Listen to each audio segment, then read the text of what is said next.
Hola amigos, bienvenidos a su canal Mitos y Normas del Gas LP en este nuevo video. Mi nombre es Oscar Román, yo soy Unidad de Inspección en Gas LP en Guadalajara, México.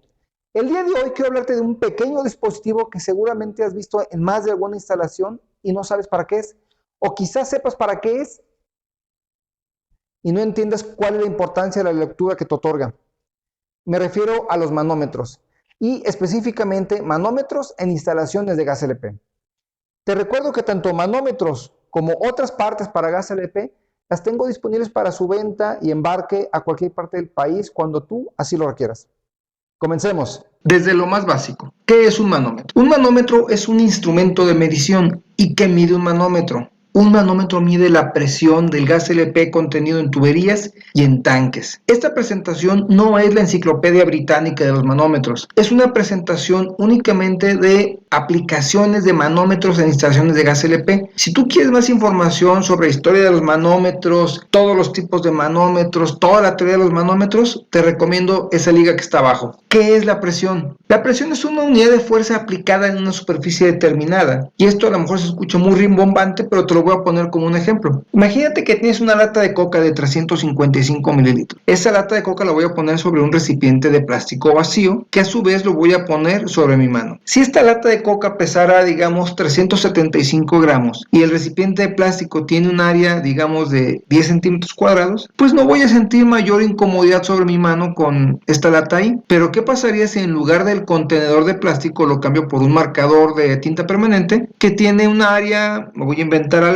1 centímetro cuadrado? Quizá después de un rato voy a sentir molestia de la presión de la lata en esa área tan pequeña de mi mano. Más extremo, en lugar del marcador voy a utilizar un punzón. Es probable que el peso de la lata con ese punzón que tiene una punta tan delgada pueda perforar mi mano sin mayor esfuerzo. Este es un ejemplo de cómo un mismo peso, dependiendo del área en la que incida, te genera un efecto distinto. Quizá te preguntes, ¿para qué quiero medir la presión? Resulta que la presión es una de las variables más importantes, de las variables más críticas en la operación de cualquier instalación de aprovechamiento de gas LP, que sería como el equivalente al voltaje en una instalación eléctrica. Así de crítico es saber qué presión tienes en qué determinado momento. ¿Qué dice la norma de los manómetros? La verdad, no mucho. La norma te dice que su uso es obligatorio a la salida de reguladores de alta presión, en las tuberías antes de entrar a un sótano para alimentar un equipo, en la conexión de vaporizadores, y aquí sí te da el rango. En las otras opciones únicamente te indica que exista, pero no te da mayor especificación, y en pruebas de hermeticidad. Es todo lo que dice la norma actualmente. Por lo tanto, ¿qué no dice la norma? La norma no te dice diámetro de conexión, rango, tamaño de carátula, seco con glicerina, material de construcción, precisión,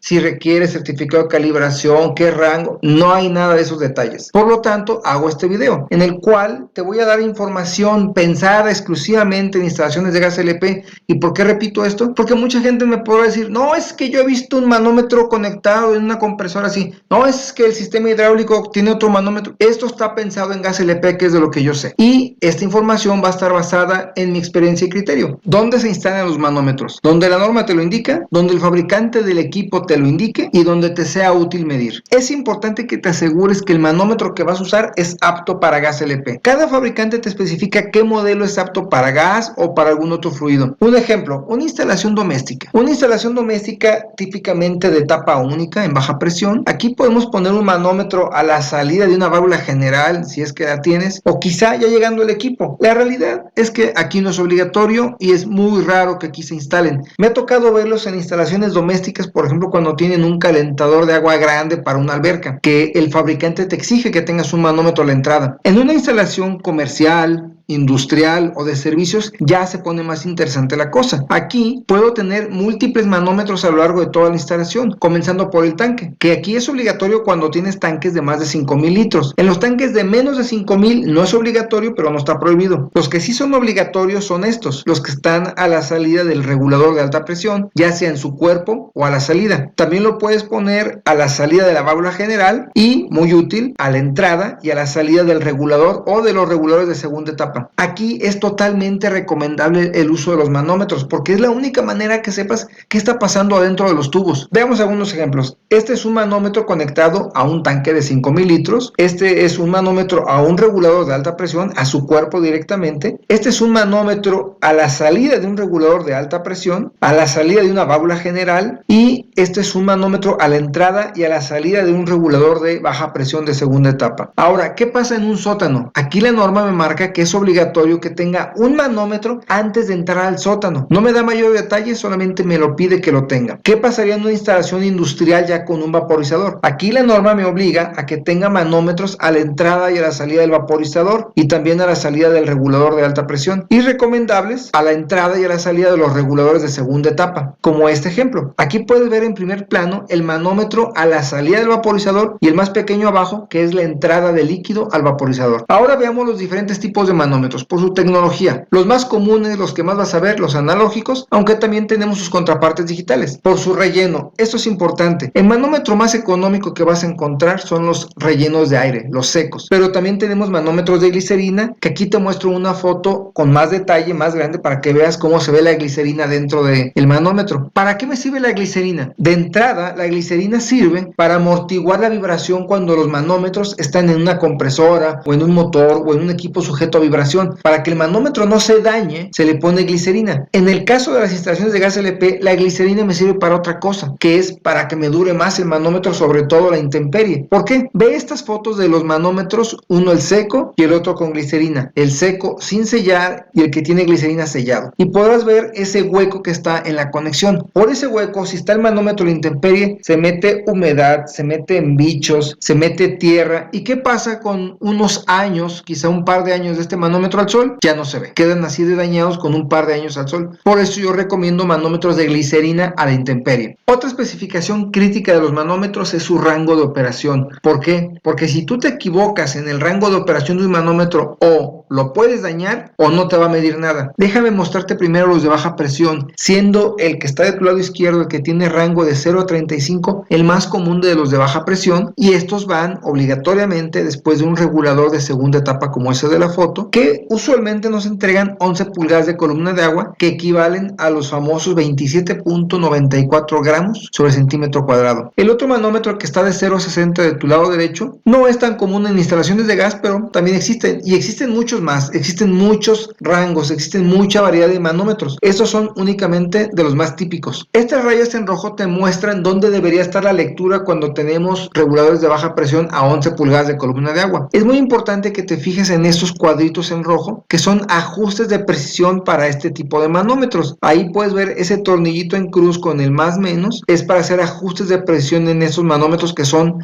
equipos más sensibles que los de alta presión. Ahora, estos son manómetros secos para alta presión, como los que ya vimos hace rato, que van después de un regulador rojo como ese que estás viendo en la foto de alta presión. Estas son sus contrapartes con glicerina de los mismos rangos, que también deben de ir después de un regulador de alta presión. Ahora, estos dos manómetros son de un rango mucho más grande. Como puedes ver, son de 0 a 14 kilos o 200 libras, o de 0 a 20 o 300 libras. Y estos por lo regular van en los tanques o muy comúnmente en las conexiones de los vaporizadores. Por el tipo de construcción de la caja del manómetro tenemos varios tipos. El más común, caja de acero, los más económicos, cajas de plástico no muy usados en gas LP, y los de caja inoxidable, que son los que traen los de glicerina. En cuanto al diámetro de la conexión, el más común es el de 1/4, aunque existen de 1/8, de media pulgada y algunos otros valores especiales. En cuanto a la posición de la conexión, tengo básicamente dos sopas. El más común, el inferior, pero también los hay con conexión posterior, sin que esto cambie para nada su capacidad de medir. Es únicamente donde está la conexión para conectarse al sistema. En cuanto al tamaño de su carátula, el más común yo diría que es el de 2.5 pulgadas, aunque también los tengo de 2, y para algunas aplicaciones hay manómetros de 4 pulgadas y quizá más grandes. Con esto concluimos este video. Gracias por haberte quedado hasta el final. No me queda más que invitarte a que le des like al video, que te suscribas a mi canal, que actives la campanita, y lo más importante para mí es que compartas esta información a quien creas que le puede interesar. Gracias.